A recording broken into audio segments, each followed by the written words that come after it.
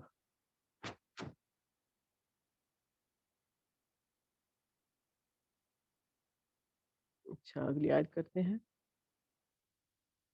اعوذ باللہ من الشیطان الرجیم۔ وَإِذْ أَخَذْنَا مِيثَاقَكُمْ، وَإِذَا اور جب، أَخَذْنَا ہم نے پکڑا یا لیا، مِيثَاقَكُمْ عہد تم سے، وَرَفَعْنَا اور اٹھایا ہم نے، فَوْقَكُمْ تمہارے اوپر، الطُّورَ طور کو، پہاڑ کو، خُذُوا پکڑو، ما جو، آتَيْنَاكُمْ دیا گیا ہے تم کو، بِقُوَّةٍ قوت کے ساتھ، یعنی کہ مضبوطی کے ساتھ، وَاذْكُرُوا اور ذکر کرو، ما فیہ جو اس میں ہے، لعلکم تتقون شاید کہ تم متقی ہو جاؤ یا پرہیزگار ہو جاؤ یا ڈرو۔ ثم پھر، تولیتم تم پھر گئے، من بعد اس کے بعد، ذالکا یہ، فلولا پس ہرگز نہیں، فضل اللہ پس، فلو پس اگر، لا نہیں، فضل اللہ فضل ہوتا اللہ کا، علیکم تم پر، ورحمتہ اور اس کی رحمت، لکنتم من الخاسرین تو تم یقیناً خسارہ پانے والوں میں سے ہو جاتے۔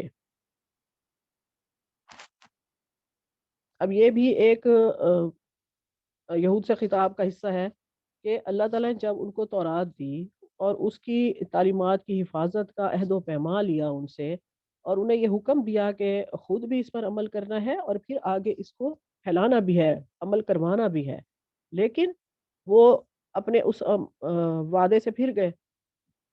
اب اللہ تعالیٰ نے اپنے روب کے لیے اور ان کے دلوں میں خشیت پیدا کرنے کے لیے اپنی قدرت کا یہ ایک معجزہ دکھایا کہ کوہ طور کو ان کے سروں کے اوپر اٹھا لیا تھا، اور باقاعدہ یعنی کہ ان کی اسرائیلیات میں لکھا ہوا ہے کہ اس طرح اٹھایا تھا کہ وہ نیچے پڑے تھے، اور جب سجدے میں گرے ہوئے تھے تو آنکھیں اوپر کر کر کے دیکھتے بھی تھے کہ پہاڑ ہمارے اوپر گر نہ جائے۔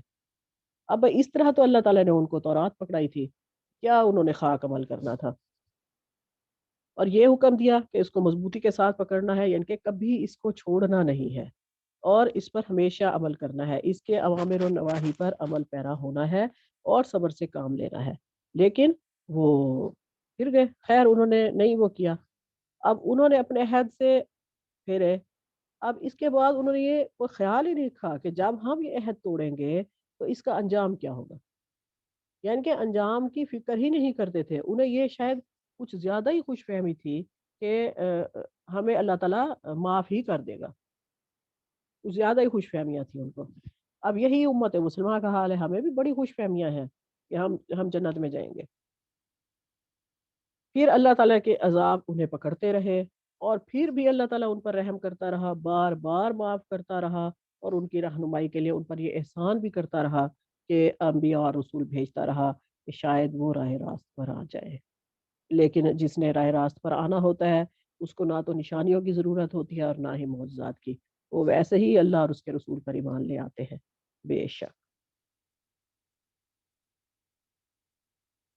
اگلی آیت ہے، وَلَقَدْ اور یقیناً، عَلِمْتُمُ الَّذِينَ تم جانتے ہوگے ان لوگوں کو، اعتدوا جنہوں نے زیادتی کی، منکم تم میں سے، فی السبت ہفتے کے دن، فقلنا پس کہا ہم نے، لہم ان کے لیے، کونو ہو جاؤ، قردۃً خاسئین ذلیل و خوار بندر، قردۃً بندر کو کہتے ہیں، وجعلناها پس بنا دیا ہم نے ان کو، نکالا لما بین یدیہا یعنی کہ عبرت جو اس وقت کے لوگ تھے، بین یدیہا یعنی کہ تمہارے ہاتھوں کے درمیان، وما خلفہا اور جو بعد میں آنے والے تھے، وموعظۃً اور نصیحت، للمتقین متقین کے لیے، اللہ سے ڈرنے والوں کے لیے۔ اور یقیناً تم نے ان لوگوں کو جان لیا جنہوں نے تم میں سے ہفتہ کے دن حکم میں زیادتی کی، تو ہم نے ان سے کہا تم لوگ پھٹکارے ہوئے بندر ہو جاؤ، بس ہم نے اس واقعہ کو اس زمانے کے لیے اور اس کے بعد آنے والوں کے لیے عبرت بنا دیا، اور اللہ سے ڈرنے والوں کے لیے نصیحت بنا دیا۔ بے شک یہ ایک بستی تھی، کسی سمندر کے کنارے رہتی تھی، تو ان کا روزگار ہی، ان کا پیشہ ہی مچھلیاں پکڑنا تھا، اور جو ہفتے کا دن ہے یہ یہودیوں کا عبادت کا دن ہے، جیسے ہمارا جمعہ ہے، عیسائیوں کا اتوار ہے، ان کا ہفتہ ہے۔ تو اب یہ عبادت کا جو دن تھا، اللہ تعالیٰ نے ان کی آزمائش بھی تو کرنی ہوتی تھی، بہت کما رہے تھے اس سے، مچھلیوں کے اس سے، شکار سے۔ تو اللہ تعالیٰ نے اس دن حرام کر دیا روزگار کمانا، صرف عبادت کا دن ہے۔ اور جو پریکٹسنگ یہودی ہیں اب بھی وہ اس بات کی پابندی کرتے ہیں، ہفتے کو دیکھیں ان کے ہاں بھی ہفتے کو چھٹی ہوتی ہے، ہفتے کو چھٹی بھی ہوتی ہے، اور وہ باقاعدہ عبادت وغیرہ بھی کرتے ہیں۔ تو اس بستی کے لوگوں نے یہ ایک ہیلا بازی نکالی، ایک ٹرک نکالا۔ جتنے بھی یہ لیم ایکسکیوز ہوتے ہیں نا، ان سب کو دین کے اس میں ہیلے کہا جاتا ہے۔ یعنی کہ آپ عمل نہیں کرنا چاہ رہے کسی بھی دین کے حکم پر، اور آپ اس کے لیے بہانے تلاش کر رہے ہیں۔ دنیا کے کاموں کے لیے ہمارے پاس بہانے نہیں ہوتے، ہم بڑے بڑے کام کر جاتے ہیں جو ہم نے کرنا ہوتا ہے، بہانے سارے کرتے ہیں ہم دین کے معاملے میں، اور تھکاوٹیں بھی ساری ہمیں اسی ٹائم ہوتی ہیں جب کوئی دین کا کام ہوتا ہے۔ تو انہوں نے یہ ہیلا سازی کی ہفتے کے دن، انہوں نے کیا کیا کہ وہ کھالے بنا لیے، چھوٹی نالیاں بنا لی، اور تالاب چھوٹے چھوٹے بنا لیے، اور پہلے ہی رات ایک دو دن پہلے جالیاں لگا دیتے بھی ہفتے والے دن نہیں کرنا۔ اور اس سے یہ ہوتا کہ مچھلیاں جو تھی نا، وہ اللہ تعالیٰ نے آزمائش جو دی تھی، وہ ہفتے کے دن میں اچھل اچھل کے نظر آتی تھی، ہوتی بھی زیادہ تھی، تو وہ ادھر تالاب وغیرہ میں پھنس جاتی تھی۔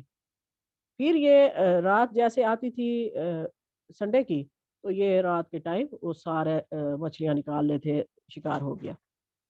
اب اس ہیلا سازی کی بد عہدی کی سزا اللہ تعالیٰ نے انہیں یہ دی کہ ان کی صورتوں کو بندر بنا دیا تھا، یعنی کہ ان کی صورتیں مسخ کر دی تھی، مگر ان کے دل اور دماغ وہی انسانوں والے تھے۔ انہیں پتا تھا بھائی میں یہ ہوں، میں یہ ہوں، یعنی کہ سب کا ایک دوسرے کا، لیکن شکلیں ان کی وہ بندر کی ہو گئی تھی۔ اس کی جو یہ واقعہ ہے، اس کی تفسیر انشاءاللہ ہم سورہ اعراف آیت 163 میں بڑی ڈیٹیل کے ساتھ پڑھیں گے، اس لیے یہاں ڈیٹیل میں نہیں جا رہی۔ آپ کو پتہ ہے سورہ بقرہ میں قرآن کے سارے مضامین کی تھوڑی تھوڑی وہ ہے، انٹروڈکشن ہے۔ اگلی آیت ہے وَإِذْ قَالَ، اور جب کہا موسیٰ علیہ السلام نے ہی، لِقَوْمِهِ، اپنی قوم سے، ان اللہ، بے شک اللہ، یامرکم، حکم دیتا ہے تم کو، ان تذبحوا، کہ ذبح کرو، بقراتن، ایک گائے۔ قالو، انہوں نے کہا، اتتخذونا، کیا تم ہمارے ساتھ مذاق کرتے ہو، تتخذونا ہزوا، کیا تم بناتے ہو ہمیں مذاق یا ہمارے ساتھ مذاق کرتے ہو۔ قالا، کہا، اعوذ باللہ، پناہ مانگتا ہوں میں اللہ کی، ان اکونا من الجاہلین، کہ میں جاہلین میں سے ہو جاؤں۔ اب دیکھیں، یہ ایک واقعہ ہے کہ بنی اسرائیل کا ایک آدمی قتل ہو گیا تھا، عامیل نامی، شاید اس کا اسرائیلیات میں یہی نام ہے۔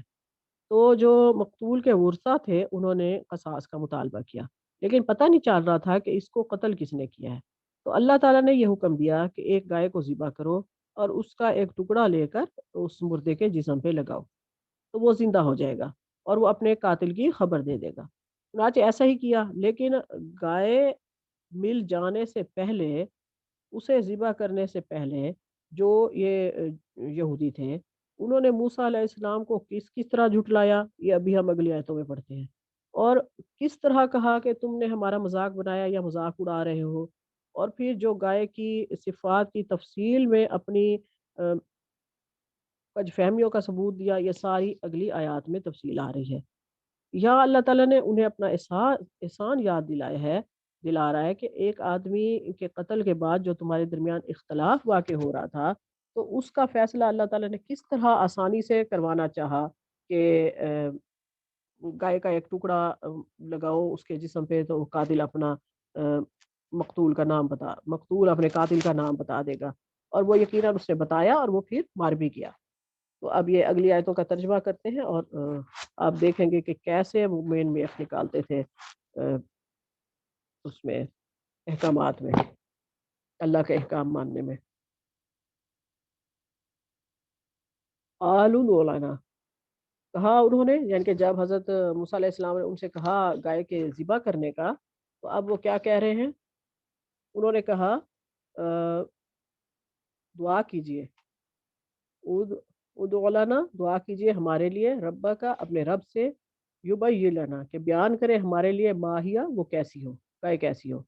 اعلیٰ کہا، انہو، بے شک وہ، یقولو کہتا ہے، یعنی کہ اللہ تعالیٰ فرماتا ہے، انہا، بے شک وہ گائے، ہا کی ضمیر گائے کی طرف ہے، بقراتن، گائے، لا فارضن، نہ بوڑھی ہو، ولا بکر، اور نہ بچیا ہو، یعنی کہ بچی ہو، عوانم بین ذالک، ان دونوں کے درمیان ہو، یعنی کہ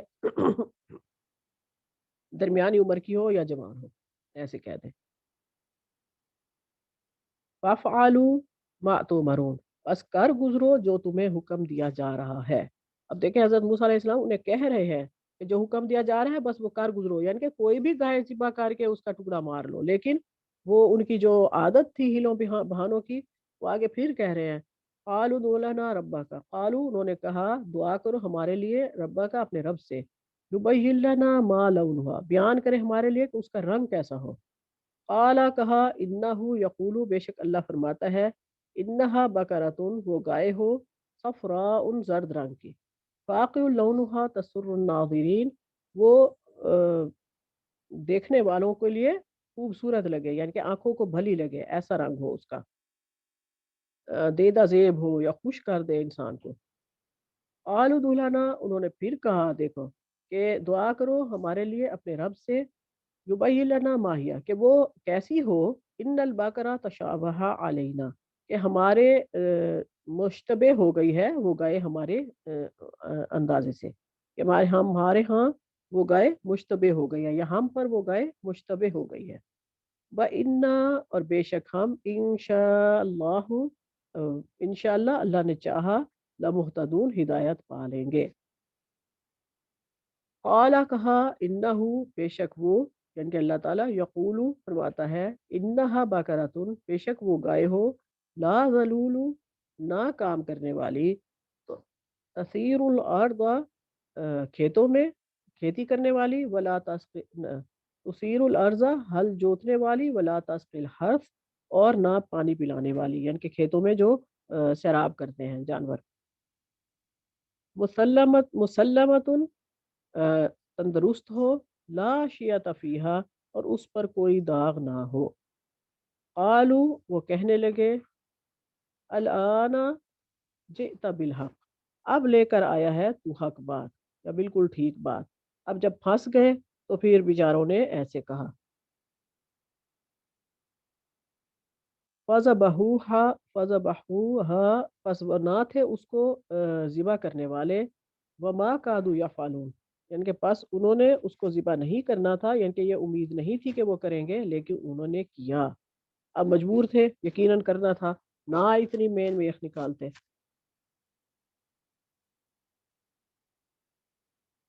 اچھا، اب وہ پچھلا ہم نے کر لیا کہ موسیٰ علیہ السلام کسی کا مذاق اڑانے والے نہ تھے، مذاق اڑانا نادانوں کی صفت ہوتی ہے، نہ کہ اللہ کے نبیوں کی۔ اب یہ جو ان کی کجروی تھی، یہ اللہ کے رسول سے کثرت سوال تھا، اور یہ انبیاء کو، رسولوں کو تنگ کرنے کا طریقہ تھا، ان کی فطرت تھی یہ، کہ وہ جان بوجھ کے تنگ کرتے تھے۔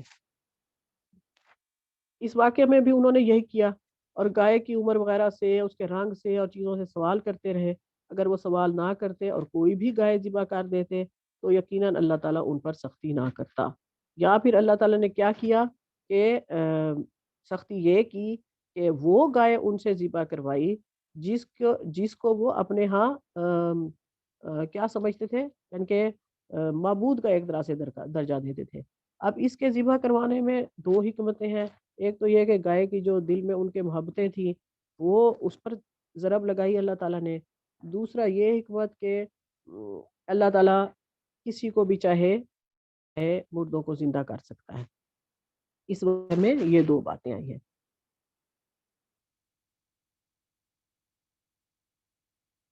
اچھا، اب یہ آگے وہ سبب آ رہا ہے، یعنی کہ یہاں ترتیب جو ہے قرآن مجید میں اسرائیلیات کی تھوڑا سا ڈیفرنٹ ہے، جو تورات ہے اس میں یہ سارے واقعات ایک ترتیب کے ساتھ ہیں، کنٹینیوسلی۔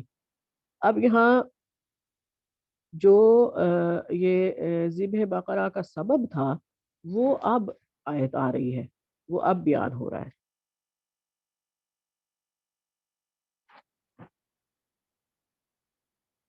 وَإِذْ قَتَلْتُمْ، اور جب قتل کیا تم نے نفسن ایک جان کو، فَادَّارَعْتُمْ، پس اختلاف ہو گیا تمہارے درمیان، فیہا اس میں، واللہ اور اللہ مخرجم نکالتا ہے، ما کنتم جو تم کرتے ہو، جو تم رکھتے ہو، تکتمون چھپا کر، یعنی کہ اللہ تعالیٰ نے وہ ظاہر کر دیا جو تم نے چھپا لیا تھا۔ اور جب تم لوگوں نے ایک شخص کو قتل کیا اور پھر اس کے بارے میں آپس میں اختلاف کیا اور اللہ ظاہر کرنے والا تھا جسے تم چھپا رہے تھے، وَقُلْ نَضْرِبُوهُ، پس کہا ضرب لگاؤ اس کو، بِبَعْضِهَا، یعنی کہ گائے کے بعض حصے سے یا کسی بھی ٹکڑے سے، تو ہم نے کہا اس گائے کا کوئی ٹکڑا مردہ جسم سے لگاؤ۔ کذالک، اسی طرح، یحیی اللہ الموتیٰ، زندہ کرتا ہے اللہ مردوں کو، وَیُریکم آیاتہ لعلکم تعقلون، اور تمہارے لیے نشانیاں دکھاتا ہے تاکہ تم عقل سے کام لو۔ اب یہ مردہ آدمی ان لوگوں کی آنکھوں کے سامنے زندہ ہوا گائے کا ٹکڑا ایک لگانے سے، اور اس نے اپنے قاتل کا نام بتایا اور پھر مر گیا۔ اور یہ ایک واقعہ، یہ کھلی دلیل ہے اس بات پر کہ اللہ تعالیٰ مردوں کو زندہ کرنے پر قادر ہے۔ اب آگے نیا رکوع شروع ہو رہا ہے، کہیں تو شروع کروں ورنہ سٹاپ کر دیں؟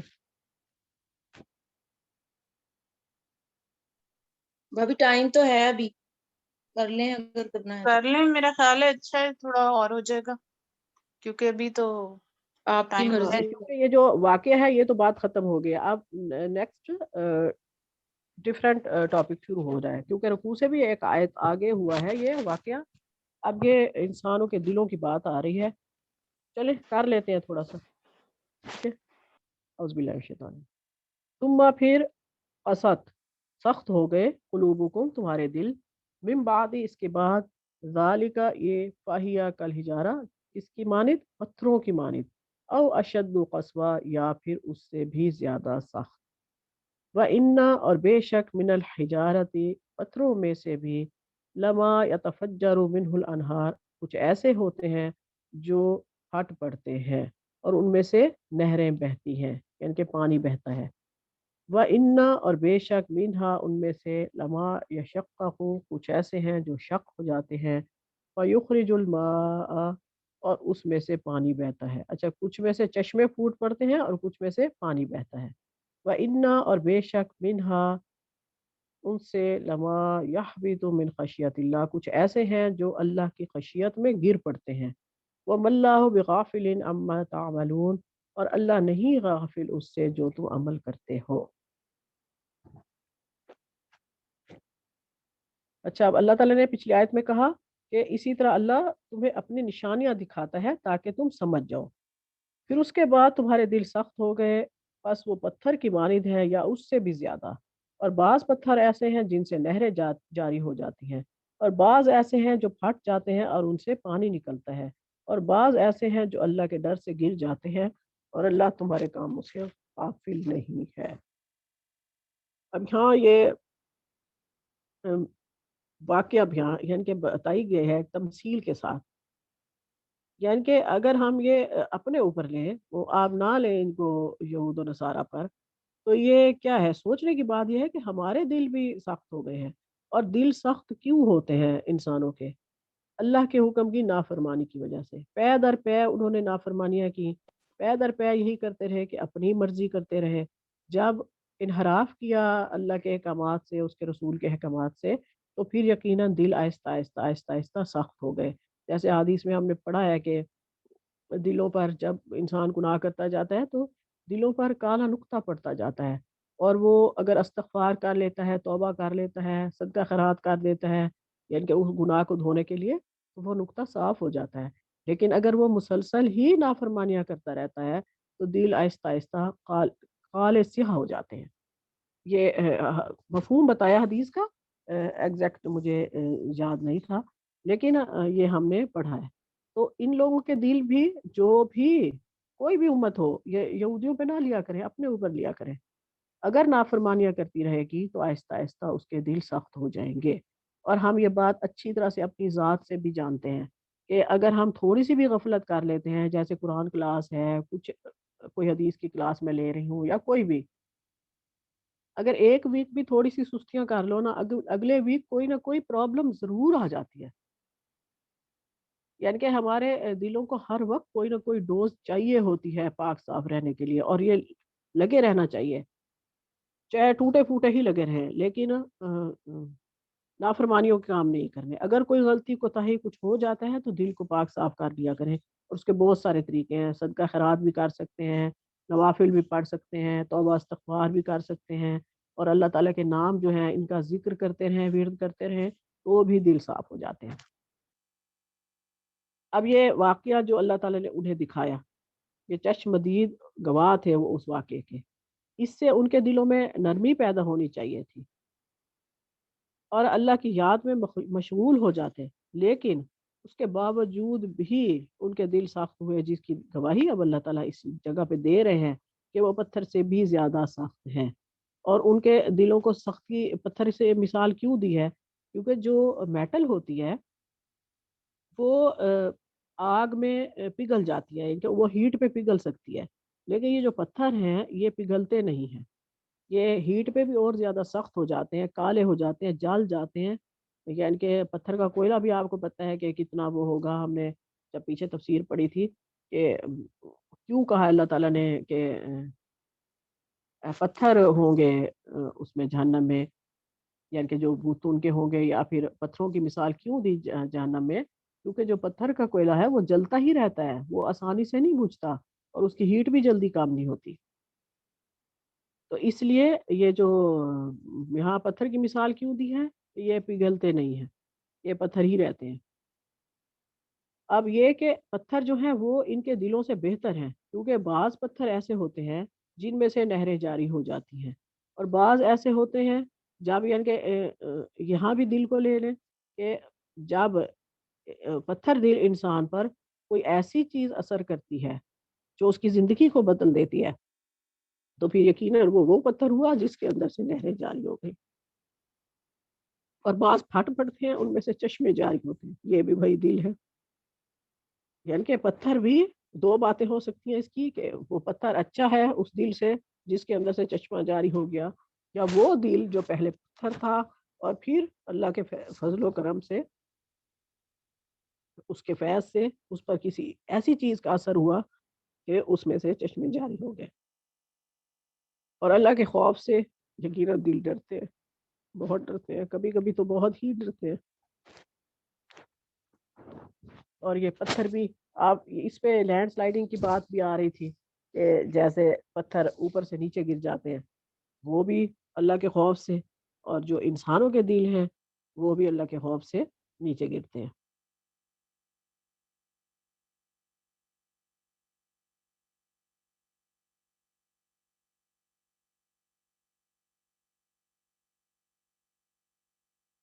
اگلی آیت ہے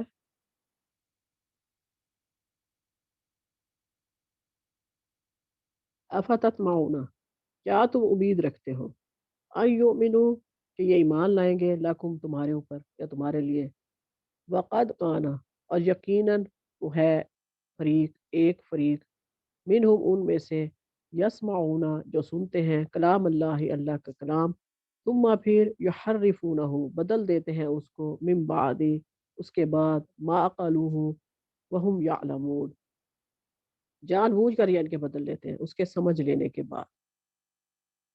کیا تم امید رکھتے ہو یہ لوگ تمہارے لیے ایمان لائیں گے، حالانکہ ان میں ایک گروہ کلام الہی کو سنتا تھا اور پھر اسے سمجھ لینے کے بعد جان بوجھ کر بدل دیتا تھا.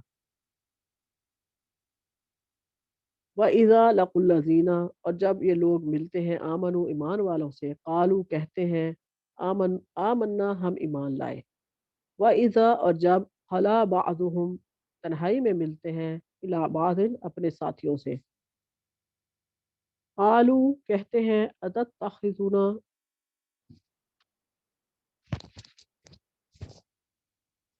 ٹشو دو،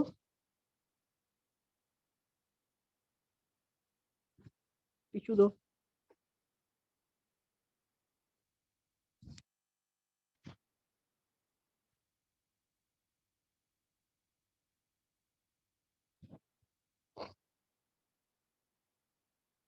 قالوا کہتے ہیں اتحدثونہم بما فتح اللہ علیکم لیحاجوکم بہ عند ربکم افلا تعقلون۔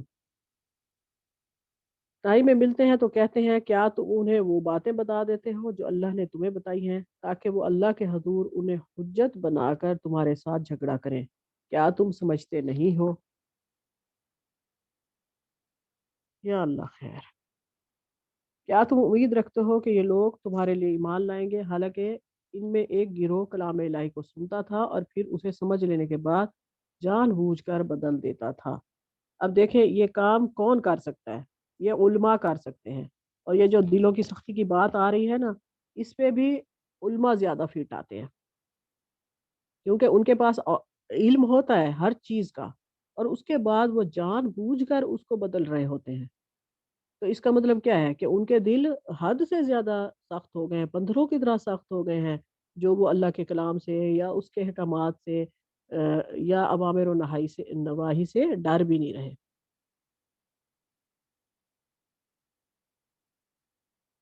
اب یہود کے دلوں کی سختی کے بعد اللہ تعالیٰ نے یہاں مسلمانوں سے خطاب کیا ہے کہ تم یہ امید رکھتے ہو کیا کہ یہ لوگ تمہارے دین میں داخل ہو جائیں گے؟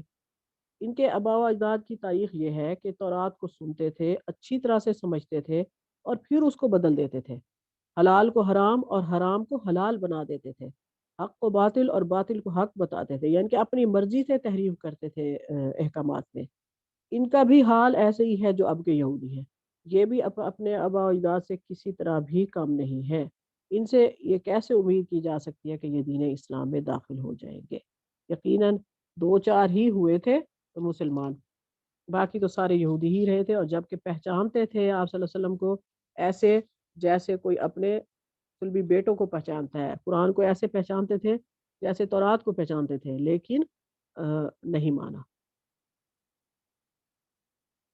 اور جب یہ مسلمانوں سے ملتے ہیں تو کہتے ہیں ہم ایمان لائے، اور جب تنہائی میں اپنے ساتھیوں سے ملتے ہیں تو کہتے ہیں کیا تم انہیں وہ باتیں بتا دیتے ہو جو اللہ نے تمہیں بتائی ہیں تاکہ وہ اللہ کے حضور انہیں حجت بنا کر تمہارے ساتھ جھگڑا کریں، کیا تم سمجھتے نہیں ہو؟ اب یہاں یہ جو منافقت کا بیج ہے نا، یہ یہودیوں نے عرب میں بویا تھا۔ عربوں کو منافقت کا پتہ نہیں تھا، وہ اسٹریٹ فارورڈ تھے، سچے تھے، جو سامنے کہتے تھے وہی پیٹ پیچھے کہتے تھے، اور جو بات زبان سے نکالتے تھے اس پر مضبوطی سے جمے رہتے تھے۔ لیکن جب یہودی آ کر رہے ادھر مدینہ میں تو انہوں نے مسلمانوں کو بتایا تھا منافقت کیا ہوتی ہے، اور کئی پھر ان کے ساتھ منافق مسلمان کہتی ہوں، عربوں کو بتایا تھا منافقت کے بارے میں، کیونکہ یہ ان کے ساتھ کرتے تھے ایسے، تو انہیں بھی پتہ چل گیا منافقت کا۔ اور مکہ میں تو بالکل بھی نہیں تھی، مدینہ کے لوگوں میں منافقت پیدا ہو گئی تھی یہودیوں کے ساتھ رہ کے۔ اور پھر آپ کو پتہ ہے کہ عبداللہ بن ابی نے اور اس کے ساتھیوں نے اسلام میں کتنی منافقتیں کی۔ بہرحال اب یہ جو یہود و نصارہ منافق تھے ان کا حال بتایا جا رہا ہے کہ جب وہ مسلمانوں سے ملتے ہیں تو کہتے ہیں ہم آپ ہی کی طرح کے مسلمان ہیں، لیکن جب آپس میں مل کر بیٹھتے ہیں ان مسلمانوں میں سے کوئی نہیں ہوتا تو ایک دوسرے کو یہ تنبیہاً کہتے ہیں کہ تم لوگ کیوں مسلمانوں کے سامنے اپنے اسلام کا یا ایمان کا اظہار کرتے ہو اور کہتے ہو کہ ہم تمہاری طرح کے مسلمان ہیں؟ یہ تو ہمارے خلاف ان کے لیے حجت بن جائے گی، یعنی کہ روز محشر یہ حجت قائم ہو جائے گی۔ اور یہ کہتے ہیں کہ یہودیوں نے اقرار کر لیا کہ ہم مسلمان ہیں، جس دین پر وہ ہیں وہ حق ہے، اور یہی لوگ یعنی یہودی جس دین پر ہیں وہ باطل ہے، اور قیامت کے دن یہ لوگ اللہ کے سامنے ہمارے خلاف اس بات کی گواہی دیں گے کہ یہودیوں نے خود اسلام کو حق مانا تھا۔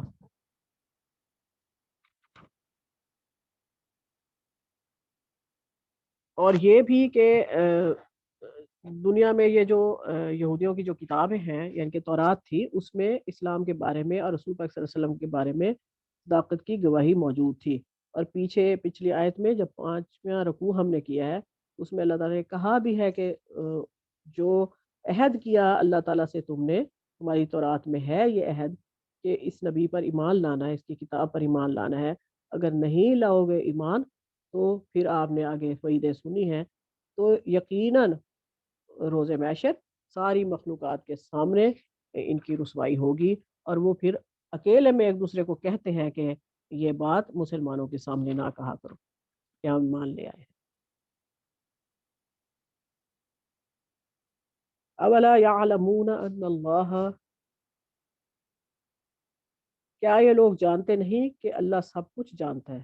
ان اللہ یعلم، کہ بے شک اللہ جانتا ہے، ما یسرون و ما یعلنون، جو وہ ظاہر کرتے ہیں، چھپاتے ہیں اور جو ظاہر کرتے ہیں۔ ومنہم امیون لا یعلمون الکتاب الا امانیہ، اور ان میں سے بعض لوگ جو ان پڑھ ہیں سوائے چند بے جا آرزوؤں کے کتاب میں سے کچھ بھی نہیں جانتے۔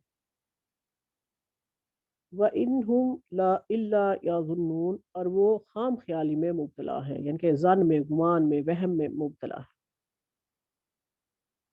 کیا یہ لوگ جانتے نہیں ہیں کہ وہ اللہ سب کچھ جانتا ہے، جو وہ چھپاتے ہیں اور جو ظاہر کرتے ہیں، اور ان میں سے بعض لوگ ان پڑھ ہیں سوائے چند بے جا آرزوؤں کے اللہ کی کتاب میں سے کچھ بھی نہیں جانتے، اور وہ صرف خام خیالی میں مبتلا ہے۔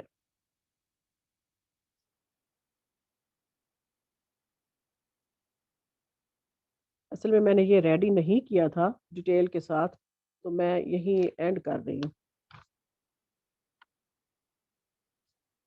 انشاءاللہ نیکسٹ ویکس کو کریں گے۔ سبحانک اللہم و بحمدک، اشہد ان لا الہ الا انت، نستغفرک و نتوب الیک، وما علینا الا البلاغ۔ اللہم ارحمنی بالقرآن واجعلہ لی اماما ونورا وہدا ورحمہ، اللہم ذکرنی منہ ما نسیت وعلمنی منہ ما جہلت وارزقنی تلاوتہ آناء اللیل واطراف النہار واجعلہ لی حجتا یا رب العالمین، آمین یا رب العالمین۔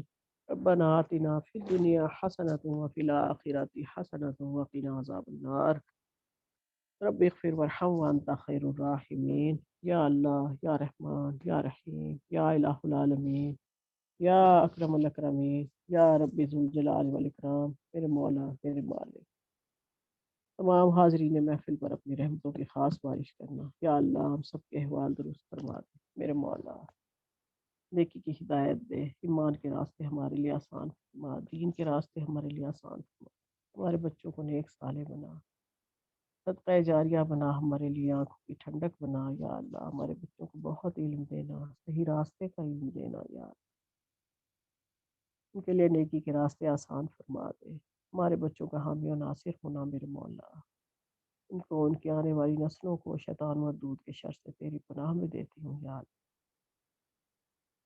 ہمیں بھی اپنے والدین کے لیے بہترین صدقہ جاریہ بنا دے۔ یا اللہ، ہمارے والدین کی مغفرت فرمانا، جو حیات ہیں انہیں ایمان اور صحت کی سلامتی کے ساتھ عافیت کے ساتھ زندگی عطا فرما، جو وفات پا گئے ان کی قبروں کو جنت کا باغ بنا دے۔ یا اللہ، ان کا آسان محاسبہ کرنا، ہمارے شوہروں کے سائے ہمارے سروں پر سلامت رکھنا میرے مولا، دنیا میں عزت دے، آخرت میں عزت دینا، اپنے نیکوکار بندوں میں، اپنے پیارے بندوں میں، اپنے چنے ہوئے بندوں میں ہم سب کو شامل فرما لے۔ یا اللہ، ہمارا خاتمہ خیر پر ہو، خاتمہ ایمان پر ہو، دنیا آخرت کی ساری بھلائیاں عطا فرما دے۔ یا اللہ، میرے وطن کی خیر، یا اللہ عالم اسلام کی خیر، پاکستان کی خیر، یا اللہ ہم سب کی خیر، یا اللہ ہم سب کی خیر۔ ربنا تقبل منا انك انت السميع العليم وتب علينا انك انت التواب الرحيم، صلی اللہ تعالی علی خیر خلقہ محمد وآلہ وصحبہ اجمعین برحمتک یا ارحم الراحمین، آمین یا رب العالمین، آمین۔ السلام علیکم ورحمۃ اللہ وبرکاتہ۔